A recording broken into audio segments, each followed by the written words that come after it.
the development which meet the actual need without compromising the future generation to meet their own need. Pembangunan yang memungkinkan pemenuhan kebutuhan generasi saat ini tanpa mengorbankan kemampuan generasi mendatang untuk memenuhi kebutuhan mereka. Degradasi tanah meningkat. Itu akan menyebabkan produktivitas lahan pertanian turun, pendapatan petani turun, lahan makin nggak menarik secara ekonomi. Alih fungsi lahan bisa meningkat, ketahanan pangan bisa akan terganggu. Kadang-kali menemukan bahwa 3 aspek ini yang dianggap sudah lolos, yang ternyata ada salah satu aspek yang dikorbankan gitu. Apakah 3 aspek ini bisa balance, seimbang, atau memang ya pasti akan ada yang dirugikan? Ilmu pengelolaan sumber daya alam dan lingkungan. Ini adalah sebuah program studi yang sifatnya multidisiplin dan untuk di IPB ini baru ada di sekolah pasca sarjana. Jadi S1-nya teman-teman bisa dari apa saja. Jadi bahwa lingkungan itu bukanlah warisan yang bebas kita habiskan. Itu adalah titipan yang menentukan apakah bangsa kita masih bisa hidup layak di masa depan.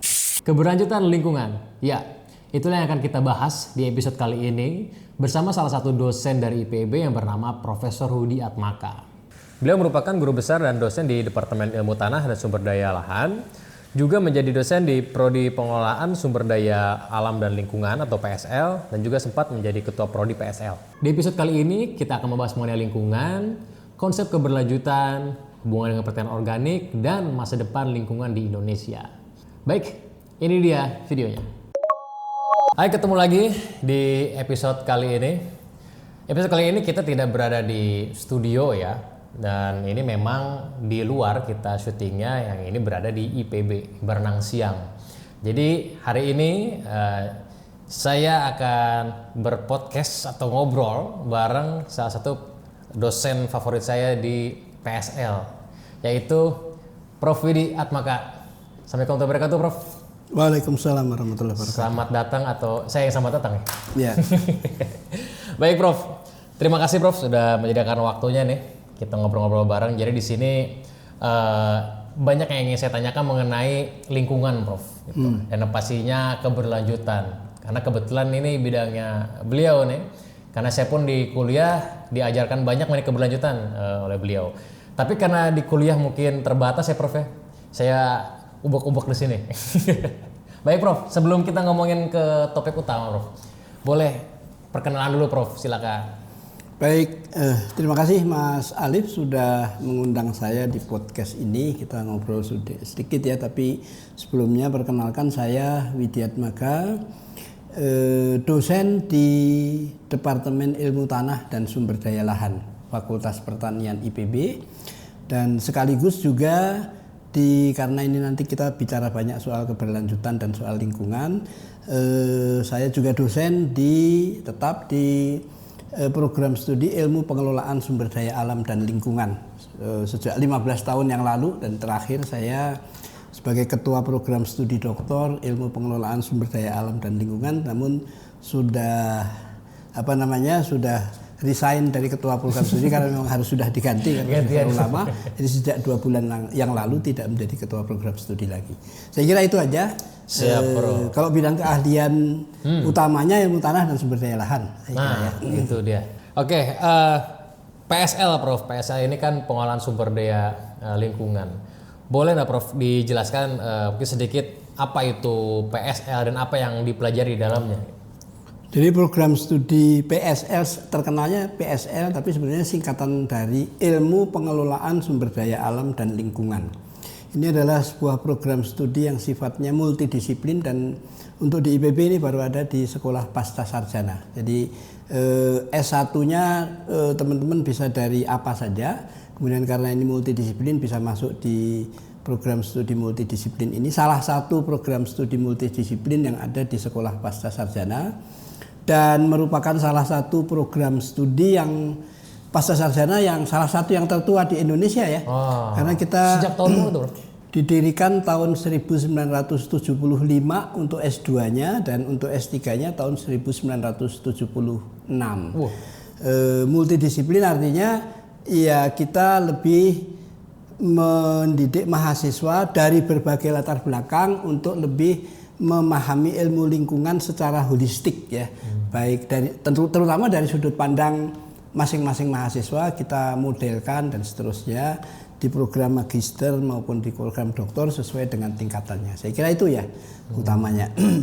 Oke, menarik. Jadi teman-teman yang mungkin mau cari program studi S3 ya, atau S2 ya Prof? S2 juga. Di IPB, yang bingung jurusannya apa, mungkin bisa ambil PSL. Memang tadi multidisiplin Prof. Jadi semua lulusan dari departemen jurusan manapun bisa masuk ke sini dan memang yang dipelajari lebih luas Prof ya, semua aspek.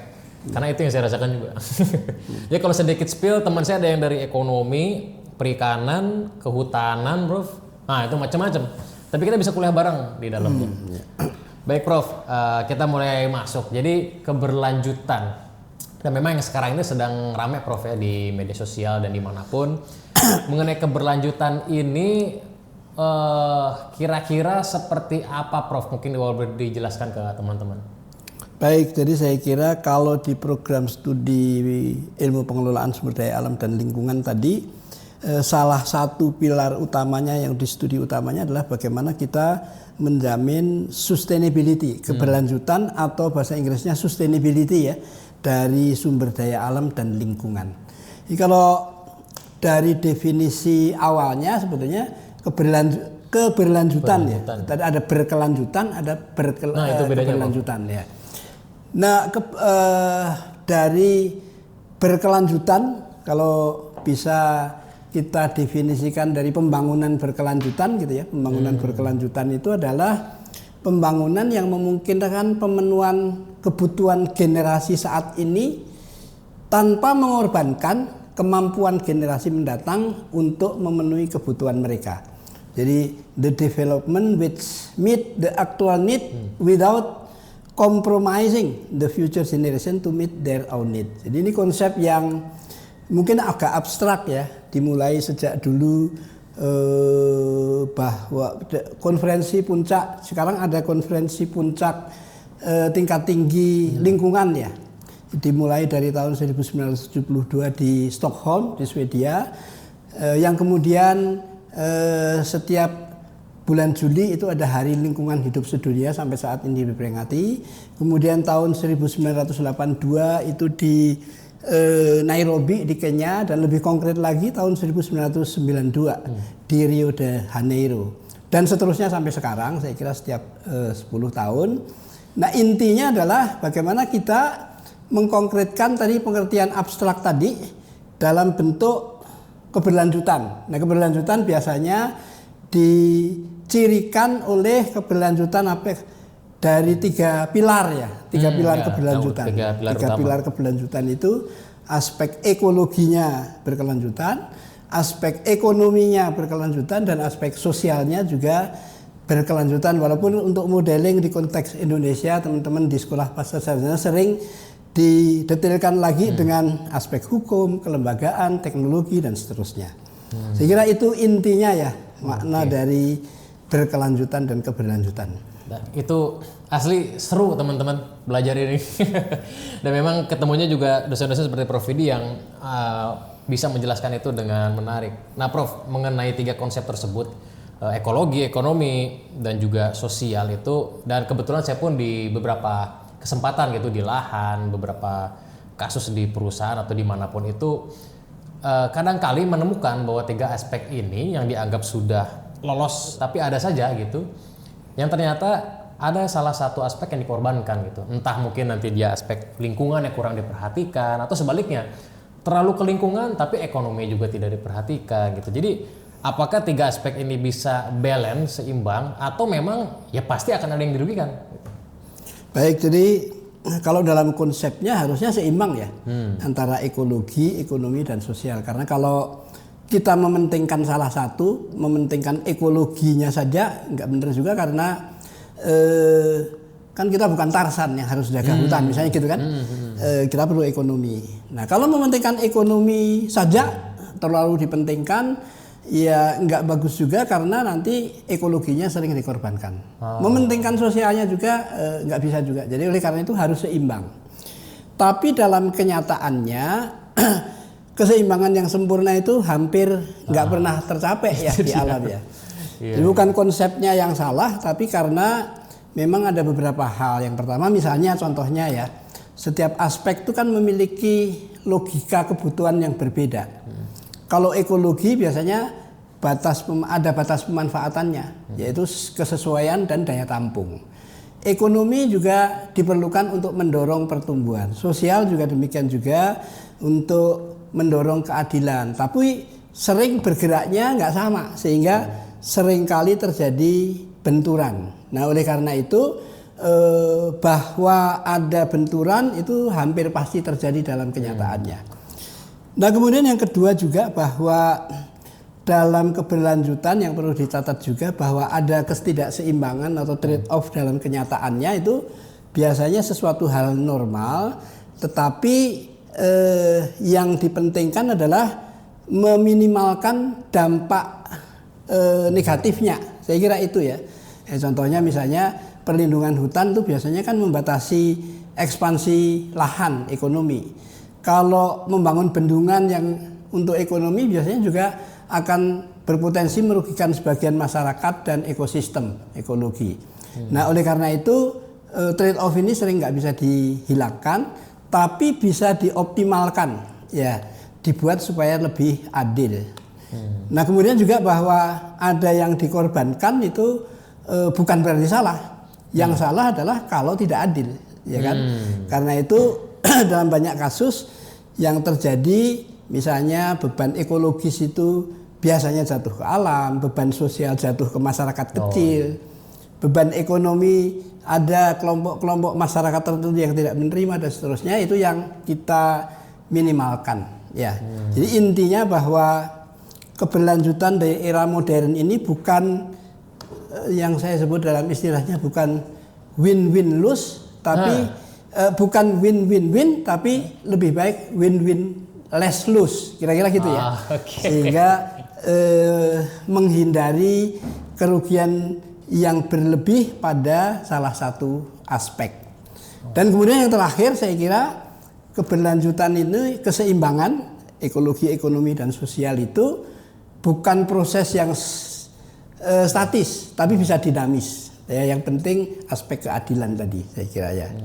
Jadi saya kira itu dan kemudian jadi apakah akan selalu ada yang kalah? Ya nggak selalu, tapi hampir pasti ada yang harus berkompromi. Saya kira itu ya intinya.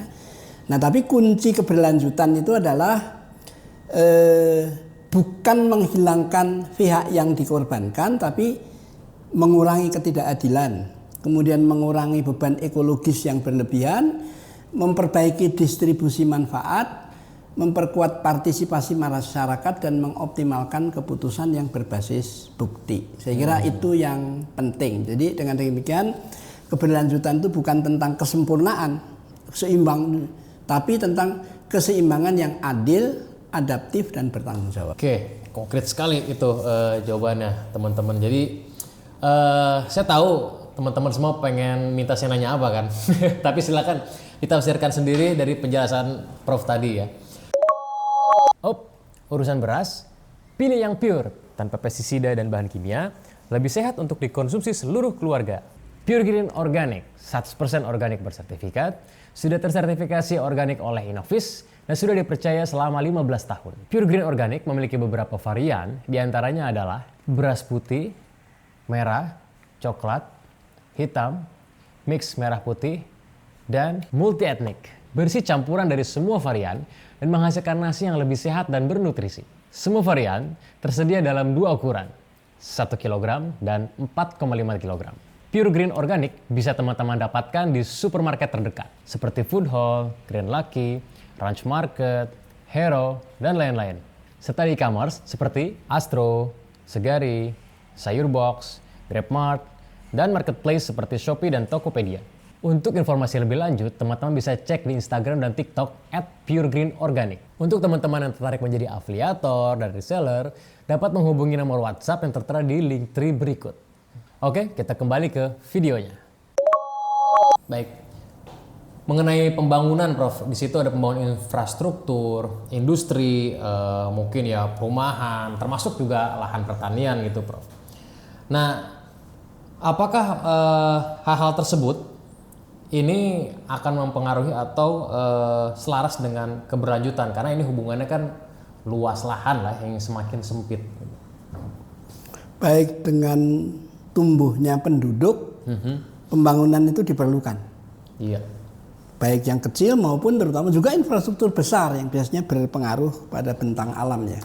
Ini pembangunan infrastruktur besar, bandara, jalan tol, kawasan industri dan sebagainya itu selalu membutuhkan lahan yang luas.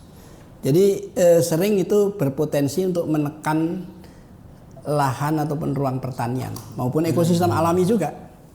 Tapi pembangunan semacam ini bisa tetap selaras dengan prinsip keberlanjutan jika dikelola dengan pendekatan yang baik, pendekatan yang holistik dan pendekatan yang memang mengutamakan keberlanjutan. Ada beberapa prinsip misalnya yang bisa gini ya.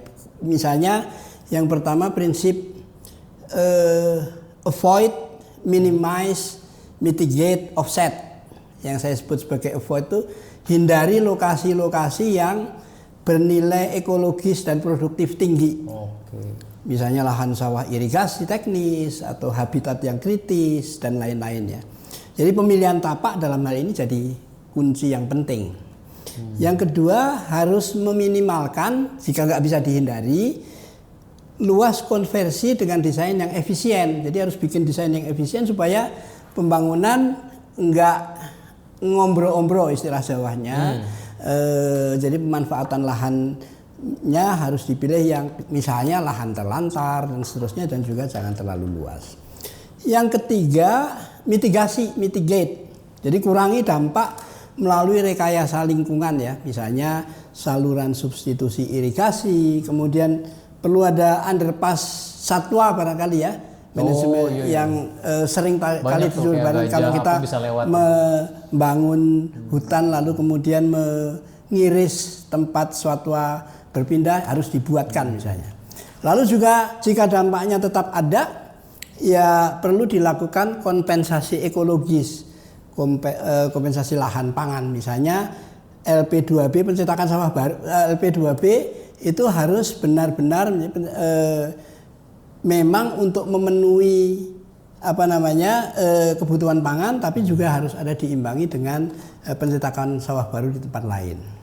Lalu kemudian juga tentu harus diterapkan perencanaan penggunaan lahan yang sesuai dengan daya dukung, istilahnya daya dukung dan daya tampung.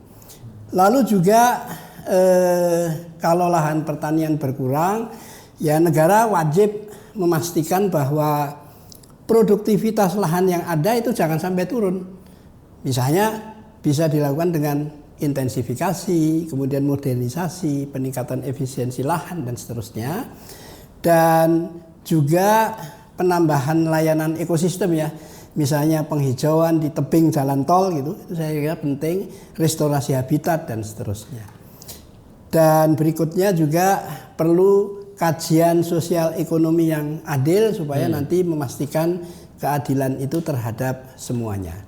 Kemudian juga yang penting saya kira perlu dikedepankan harus mengoptimalkan lahan misalnya lahan terlantar. Saya kira di banyak termasuk di Jawa di pantai selatan masih banyak itu lahan-lahan terlantar. Saya kira bisa dioptimalkan. Lalu juga ada prosedur-prosedur yang sudah dibuat oleh pemerintah, ada AMDAL, ada kajian wilayah bernilai konservasi tinggi dan sebagainya. Saya kira itu bisa dilakukan kajiannya dan wilayah-wilayah seperti dengan ekosistem yang tinggi tadi nggak selalu harus dikorbankan. Jadi itu untuk teman-teman yang mau mungkin membangun usaha, mungkin industri, perusahaan dan lain-lain yang akan mengorbankan suatu lahan, mohon ditinjau kembali gitu. Jadi konsep keadilan tadi sangat amat perlu diperhitungkan gitu. Baik Prof, sekarang saya coba ingin bicara di dunia pertanian Prof. Dunia pertanian ini kan biasa kita mengenal penggunaan ya pestiside, herbisida dan lain-lain yang ya diketahui memang sudah memberikan dampak buruk lah gitu ke lingkungan. Namun di samping itu satu sisi ya menjaga hasil panen ya nilai ekonomi tadi. Nah kira-kira Prof, mengenai penggunaan bahan-bahan kimia tersebut dalam konsep keberlanjutan ini bagaimana? Ya, ada istilah sustainable agriculture ya, pertanian berkelanjutan. Nah, pertanyaan mengenai penggunaan pestisida apakah berkelanjutan atau tidak, ini pertanyaannya ini penting sebetulnya. Dan dalam konteks pertanian berkelanjutan ya jawabannya kalau berdasarkan konsep keberlanjutan tadi nggak hitam di atas putih. Bisa ya, bisa tidak. Ini tergantung pada jenis, cara, dosis, penggunaan dan sebagainya. Misalnya gini, saya kasih gambaran. Kalau dari sisi ekologi, pestisida, herbisida dan seterusnya itu berpotensi merusak kan? Biodiversitas tanahnya mungkin rusak, kemudian kualitas air, kesehatan ekosistem. Namun tanpa pengendalian hama, nah kegagalan panen kan bisa besar. Jadi justru mendorong ekspansi lahan nanti ke deforestasi yang tidak berkelanjutan. Jadi mau pilih yang mana kira-kira? Itu kan ada tergantung pada dosisnya ya kita ya. Itu dari sisi ekologi. Dari sisi ekonomi sama juga. Kalau untuk petani kecil, pestisida itu sering jadi alat yang cepat, murah untuk menjaga produksi. Karena itu melarang total tanpa alternatif yang layak itu akan membebani petani itu. Jadi mengancam ketahanan pangan juga. Jadi oleh karena itu harus ada dosis yang kira-kira kita lah yang menentukan, pengambil kebijakan yang menentukan penggunaan bahan-bahan beracun tadi.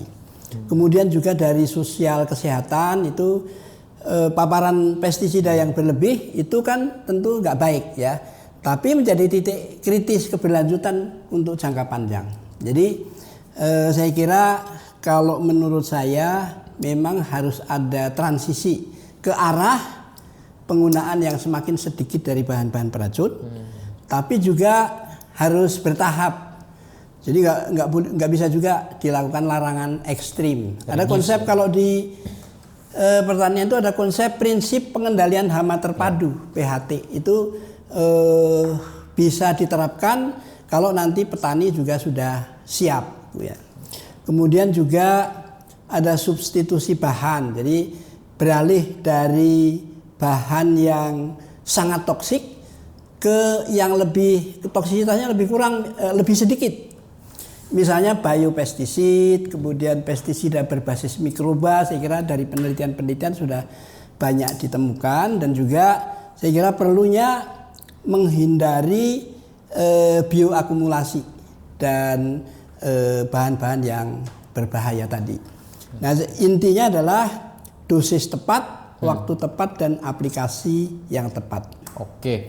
Jadi kembali ya, ini seperti episode yang sebelumnya juga, memang dosis Prof, kembali dosis, dan kadang memang betul petani itu kadang sudah tidak bisa terlepas dari yang kebiasaan lama gitu. Jadi sehingga menjadi ketergantungan juga, dan kalau langsung dilepas mendadak pun bingung kadang. Jadi reduce lah Prof ya.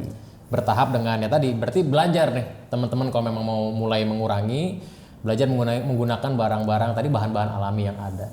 Nah, mengenai bahan alami Prof, kita mengenal sekarang kan ada istilah pertanian organik nih Prof. Nah, pertanian organik ini kan jelas barang-barang tersebut itu diharamkan lah istilahnya, dilarang digunakan dalam pertanian organik. Dan memang mereka sudah beralih lah ke bahan-bahan alami. Jadi tetap ada sebenarnya penggunaan pestisida dalam bentuk yang lain. Nah, kira-kira Prof, dalam pertanian organik ini apakah sudah menerapkan yang namanya keberlanjutan? Jawabannya iya, pertanian organik itu bisa termasuk dalam pertanian berkelanjutan, tapi nggak otomatis selalu demikian ya. Silakan Prof. Jadi misalnya poin penting ya saya kira. Mengapa pertanian organik itu selaras dengan pertanian berkelanjutan? Karena dilihat dari prinsip dasarnya kan, pertanian organik itu kuat pada dimensi ekologi ya. Tadi ada ekologi, ekonomi, dan sosial.